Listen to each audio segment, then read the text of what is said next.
Emily's French too. Tuesday afternoon. Emily stood in front of her green metal locker after the final bell of the day had rung. The locker still had her old stickers from last year, USA Swimming, Liv Tyler as Arwen the Elf, and a magnet that said, Co-ed Naked Butterfly. Her boyfriend, Ben, hovered next to her. You want to hit Wah? He asked. His rosewood swimming jacket hung loosely off his lanky, muscular body, and his blonde hair was a little messy. Nah, I'm good, Emily answered. Because they had practice at 3:30 after school, the swimmers usually just stayed at Rosewood and sent someone off to Wah so they could get their hoagie iced tea cheats Reese's Pieces fix before swimming a billion laps. A bunch of boys stopped to slap Ben's hand as they headed toward the parking lot. Spencer Hastings, who was in Ben's history class last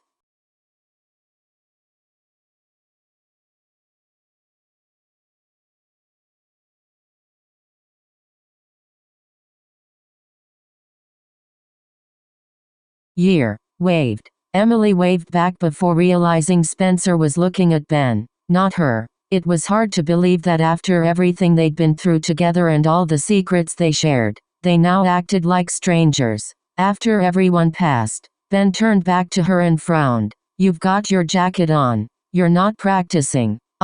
Emily shut her locker and gave the combination a spin. You know that girl I've been showing around today? I'm walking her to her house 'cause this is her first day and all. He smirked. Well, aren't you sweet? Parents of prospective students pay for tours, but you're doing it for free. Come on. Emily smiled uneasily. It's like a 10-minute walk. Ben looked at her, vaguely nodding for a little while. What? I'm just trying to be nice. That's cool, he said, and smiled. He took his eyes off her to wave at Casey Kirschner, the captain of the boys' varsity wrestling team. Maya appeared a minute after Ben loped down the side stairs out to the student parking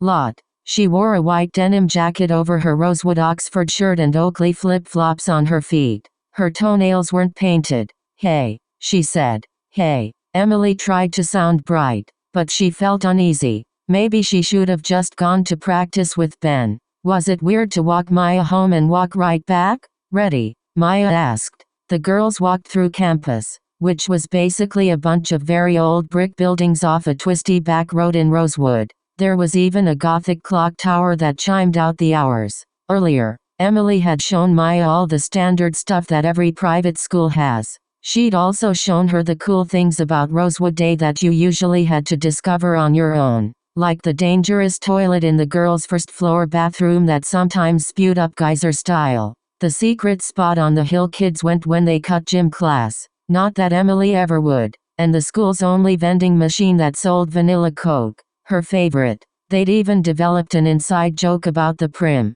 stick-up-her-butt model on the anti-smoking posters that hung outside the nurse's office. It felt good to have an inside joke again.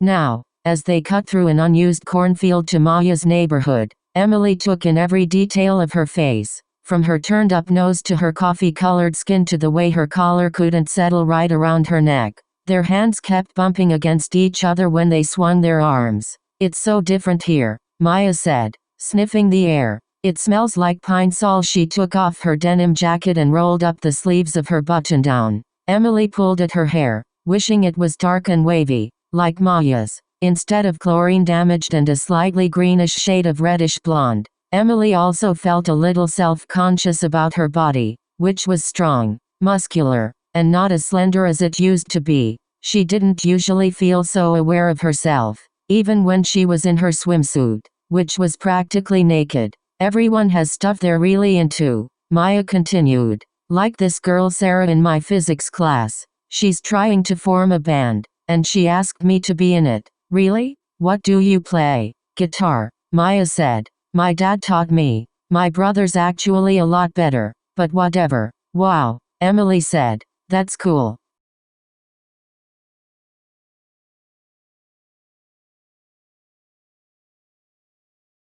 Omigod. Maya grabbed Emily's arm. Emily flinched at first but then relaxed. You should join the band too. How fun would that be? Sarah said we'd practice 3 days a week after school. She plays bass, but all I play is the flute, Emily said, realizing she sounded like Eeyore from Winnie the Pooh. The flute would be awesome. Maya clapped her hands. And drums. Emily sighed. I really couldn't. I have swimming. Like, every day after school.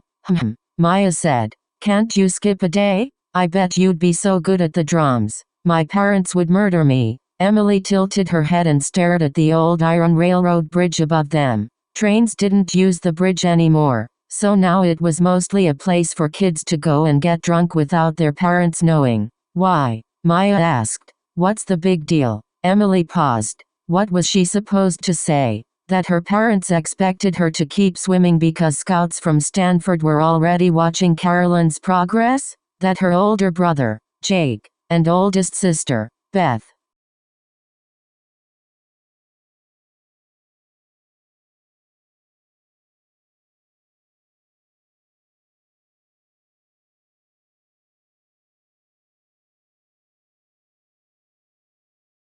were now both at the University of Arizona on full swimming rides? That anything less than a swimming scholarship to somewhere top-notch would be a family failure? Maya wasn't afraid to smoke pot when her parents were buying groceries. Emily's parents, by comparison, seemed like old, conservative, controlling East Coast suburbanites, which they were, but still, this is a shorter way home. Emily gestured across the street, to the large colonial house's lawn she and her friends used to cut through on winter days to get to Ollie's house faster. They started up through the grass, avoiding a sprinkler spraying the hydrangea bushes. As they pushed through the brambly tree branches to Maya's backyard, Emily stopped short. A small, guttural noise escaped her throat. She hadn't been in this backyard, Ollie's old backyard, in ages. There, across the lawn, was the teak deck where she and Ollie had played countless games of spit. There was the worn patch of grass where they'd hooked up Ollie's thick white iPod to speakers and had dance parties. To her left was the familiar knotty oak tree. The tree house was gone, but carved in the bark on the trunk were the initials, EF plus AD, Emily Fields plus Allison De Laurentiis. Her face flushed. At the time, Emily hadn't known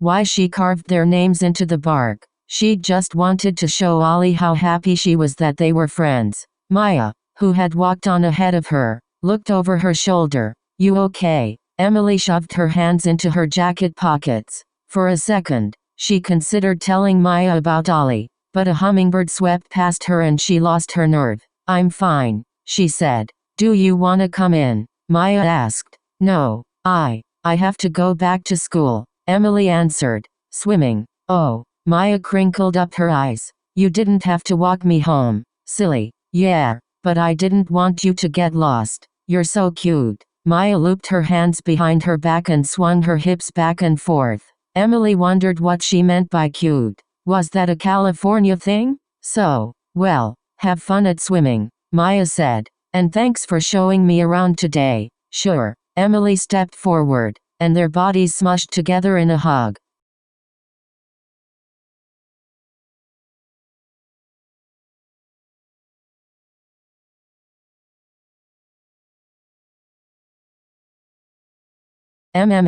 Maya said, squeezing tighter. The girls stepped back and grinned at each other for a second. Then Maya leaned forward and kissed Emily on both cheeks. Moi, moi, she said. Like the French. Well, then, I'll be French too. Emily giggled, forgetting about Ollie and the tree for a second. Moi. She kissed Maya's smooth left cheek. Then Maya kissed her again, on her right cheek, except now just a teensy bit closer to her mouth.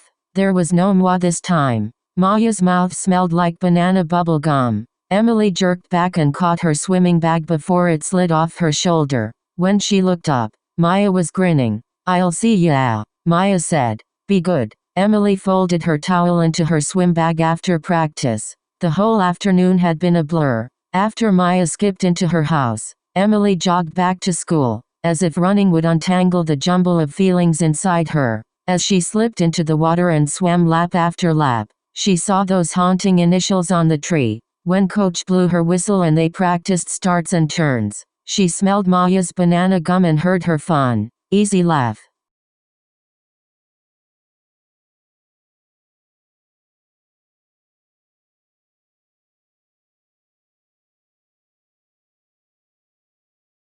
Standing at her locker, she was pretty sure she'd shampooed her hair twice. Most of the other girls had stayed in the communal showers for longer, gossiping, but Emily was too spaced out to join them. As she reached for her t-shirt and jeans, folded neatly on the shelf in her locker, a note came fluttering out. Emily's name was written on the front in plain, unfamiliar handwriting, and she didn't recognize the graph notebook paper. She picked it up off the cold, wet floor. "Hey, sob. I've been replaced. You found another friend to kiss." Emily curled her toes around the rubber locker room mat and stopped breathing for a second. She looked around. No one was looking at her. Was this for real? She stared at the note and tried to think rationally. She and Maya were out in the open, but no one was around. I've been replaced? Another friend to kiss? Emily's hands trembled. She looked at the signature again. Laughter from the other swimmers echoed off the walls.